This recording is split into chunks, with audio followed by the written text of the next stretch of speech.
eu converso com Luciano Paulino da Silva, de Brasília, sobre os alimentos impressos em 3D. É uma pesquisa inovadora que remete esses alimentos a uma semelhança aos pescados. E vamos descobrir um pouquinho mais sobre esses alimentos que estão sendo pesquisados na Embrapa de Distrito Federal, em parceria com o Laboratório de Nanotecnologia e também com o The Good Food Institute. Luciano, muito obrigada, seja bem-vindo. Sou eu que agradeço pelo interesse de vocês, Joana, e pela oportunidade de contar um pouco do que temos feito aqui no nosso laboratório. Obrigada. Bom, então, essa pesquisa está sendo desenvolvida há 2 anos, né? Poderia contar, então, para a gente ao que se assemelha esse alimento impresso em 3D? Claro, posso sim. É um projeto o qual envolve uma série de etapas concatenadas para a geração desses análogos vegetais de pescados e frutos do mar, que vão desde a etapa de seleção de ingredientes plant-based e a base vegetal, como farinhas e óleos vegetais, que, quando combinados adequadamente, permitem a formulação de ingrediente esse que nós chamamos de formulação alimentícia, a qual pode ser empregada nos processos de impressão tridimensional. Bacana. E aí, como que é feita a preparação desse alimento, né? O senhor comentou que ele é feito com essas bases de farinha, enfim, outros alimentos. E, e gostaria de saber o- do que ela é feita exatamente. Maravilha, essa é uma ótima pergunta, Joana, e é a questão que geralmente nos remetem, porque quando nós pensamos em alimentos de origem animal, nós sempre pensamos na carne, no peixe, e efetivamente a lógica aqui seria mimetizar, oferecer algo análogo, semelhante àquele encontrado no animal efetivamente, mas que agora vindo exclusivamente de plantas. E nesse sentido, o que é que nós precisamos buscar numa primeira etapa? Nas farinhas de leguminosas, que são as pulses, como a soja, como os feijões fava, como o grão de bico, nós observamos um ingrediente muito atrativo para oferecer as propriedades nutricionais que são semelhantes àquelas encontradas em pescados, particularmente quanto à riqueza proteica. Então, as proteínas encontradas nesses alimentos foram selecionadas em prol de identificar aqueles que oferecessem composição nutricional muito parecida com aquela encontrada em pescados e frutos do mar. Essa acaba constituindo a primeira etapa desse processo de produção dos análogos de pescados e frutos do mar. Mas para que você consiga estruturar esses alimentos na forma de efetivamente um filé, por exemplo, ou um caviar, você precisa agora usar algum tipo de estratégia de fabricação, e a que nós escolhemos foi a impressão tridimensional, a qual possibilita que, camada por camada, sejam depositados esses ingredientes em prol de, no final, produzir um corte muito semelhante àquele de um filé de pescado. E qual que é o público que consome esse alimento? Essa é uma boa pergunta, porque é óbvio que o primeiro consumidor desse tipo de alimento é aquele que é formado por vegetarianos e veganos. Mas o que nós temos percebido é que o nicho de mercado atendido por alimentos de base vegetal, ele tem se expandido bastante nos últimos anos, e hoje flexitarianos que têm uma dieta bastante flexível em relação a produtos de origem animal ou vegetal, também tem se interessado bastante por esse tipo de alimento. E nesse contexto, é sempre muito importante destacar que esse tipo de solução tecnológica, ela visa atender a um nicho de mercado, esse que está interessado em alimentos de base vegetal, sem que tenha quaisquer tipo de conflito com outros nichos e segmentos do mercado agro. Bacana, e aí a curiosidade que gera é saber sobre o sabor desses alimentos. Poderia contar um pouquinho pra gente? Essa é a parte que eu só vou conseguir te contar daqui a algum tempo, Joana. E por quê? No momento atual que nós estamos do desenvolvimento desses protótipos, nós ainda não realizamos a etapa de uma mesa sensorial onde pessoas degustarão desses alimentos para comprovar a similaridade efetiva com aquela dos pescados e dos frutos do mar.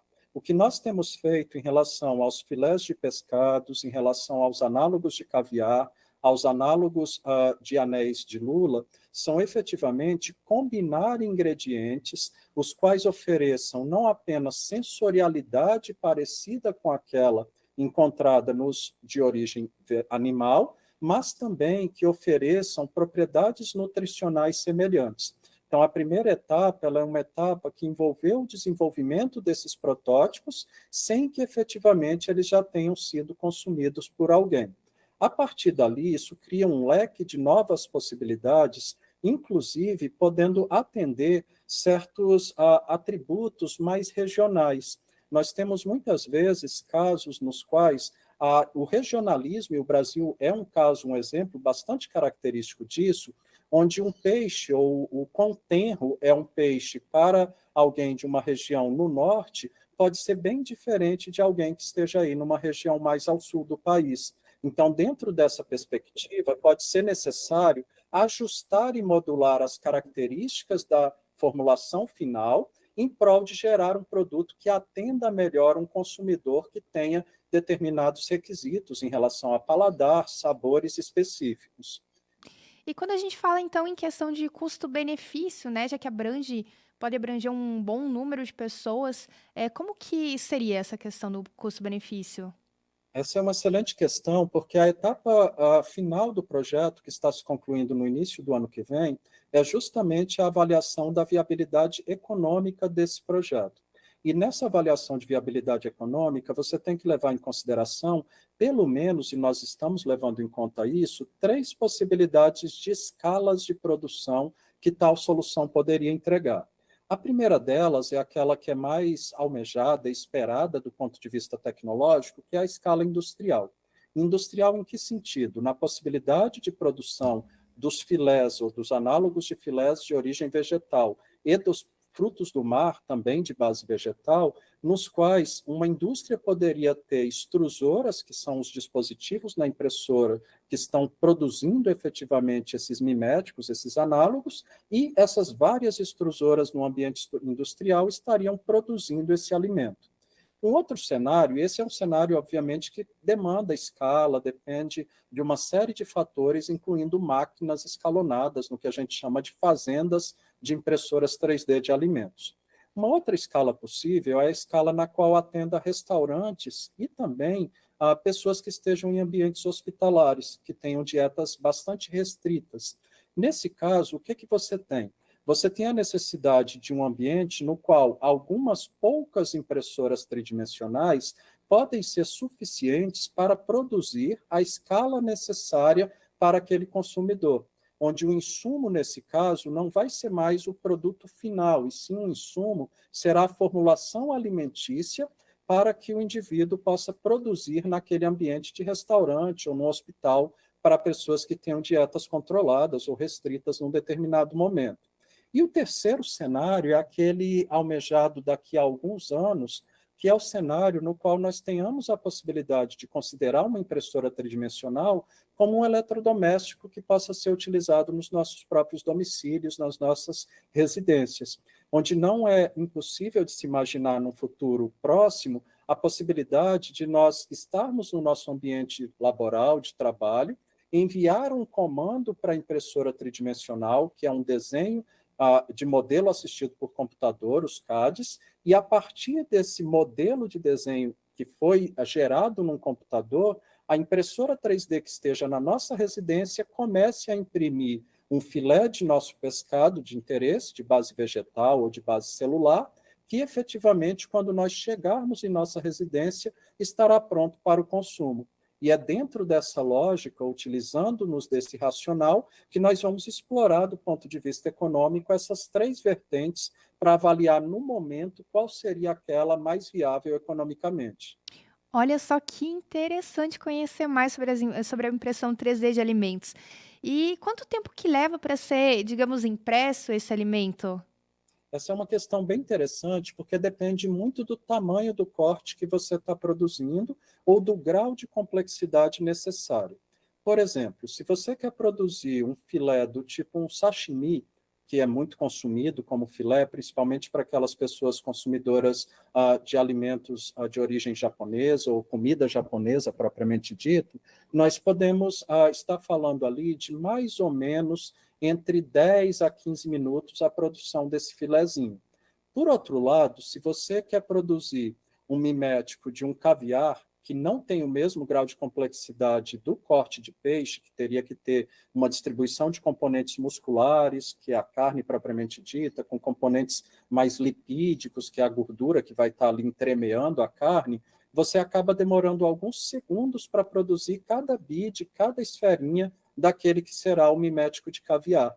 Então, o quão mais complexo for o processo de fabricação, e a depender de você ter a tridimensionalidade como sendo uma variável importante, você vai ter a tomada de decisão de quanto tempo demandará para produzir uma porção que alimente o indivíduo ou uma porção que possa ser produzida industrialmente em série para ofertar no mercado. E esse alimento, ele poderia sim ser, depois cozido, frito, alguma coisa assim? Tem esse desdobramento dele ou como seria? Excelente. Essa é uma colocação que nós nos perguntamos desde a concepção do projeto, tanto que esse projeto fomentado pelo GFI, ele já prevê, inclusive, esses testes de forma gastronômica, né, de preparo desse alimento, dos quais nós já testamos o grelhamento, nós já fritamos alguns desses miméticos, desses análogos produzidos, assim como nós também já realizamos o cozimento dessas farinhas de pulses antes do processo de fabricação. Então, nós estamos testando diversas possibilidades de preparo para tentar definir quais seriam aquelas mais compatíveis com esse tipo de alimento, incluindo a possibilidade, inclusive, de realizar a fermentação de alguns desses materiais antes da inclusão na tinta alimentícia, na formulação alimentícia. E por quê? Porque muitas dessas pulses, as leguminosas, elas têm alguns fatores antinutricionais. Então, para alguns casos, você fazer um pré-cozimento ou você eliminar esses fatores antinutricionais por fermentação ou por brotamento, aquele popular broto de feijão, por exemplo, você elimina componentes indesejáveis e, ao mesmo tempo, coloca componentes nutritivos, como são uma série de fitoquímicos, de compostos funcionais presentes nas plantas, como, por exemplo, antioxidantes. Interessante. E aí, no caso, ele seria para o consumo instantâneo ou ele tem um prazo de validade maior? Como que seria? Essa é uma outra questão, da forma como você tem perguntado, parece até que você leu o nosso projeto, porque é um outro ponto, e nós não havíamos falado nada sobre isso contigo, e até com outras pessoas ainda não, mas dentro desse projeto nós temos a previsão de avaliação da vida de prateleira de até 180 dias, sob condição de acomodação, acondicionamento a baixa temperatura. Então, quando deixados congelados, durante quanto tempo efetivamente você tem a preservação desses alimentos, do ponto de vista de propriedades microbiológicas, então verificando se há crescimento de micro-organismos degradadores desses alimentos, como também de propriedades bioquímicas, no sentido de identificar se a composição bioquímica nutricional, as proteínas, por exemplo, estão com os mesmos atributos de quando elas foram fabricadas. Esses são estudos que estão em andamento, ainda não completamos os 180 dias, e estamos avaliando sistematicamente a evolução desse alimento quanto ao armazenamento durante esses até 6 meses. Certo, então a pesquisa que ainda está acontecendo, hoje em qual etapa que ela se encontra? Certo, ela está numa etapa de prototipagem, ou seja, nós já temos para esses 3 análogos que eu citei, os cortes vegetais de peixe, os análogos vegetais de caviar e os análogos vegetais de anéis de lula, nós temos eles todos na etapa que nós definimos como protótipos. Então, esses protótipos já têm todos os componentes necessários a ser esses análogos em estágio final, em fase final de construção. Efetivamente, agora, nós estamos numa fase que iremos passar para o escalonamento industrial, que é uma etapa que nós prevemos a necessidade de estar já junto com um parceiro da iniciativa privada que esteja interessado em adotar essa solução tecnológica e levá-la até o setor produtivo em uma daquelas 3 formas que eu mencionei anteriormente, que estaremos avaliando a viabilidade econômica. Ah, bacana então. Então, ainda está sendo levantada a questão do custo-benefício na competitividade de mercado? Sim, com certeza, frente a outros produtos, né, similares, tanto produtos plant-based quanto produtos também de origem animal, para que efetivamente o eventual interessado no licenciamento e adoção dessa tecnologia possa ter um embasamento melhor de aonde efetivamente ou que tipo de entregável ou proposta de valor essa solução terá para um consumidor final. Ah, bacana então. Teria também alguma outra consideração que gostaria de fazer dos análogos ao pescado?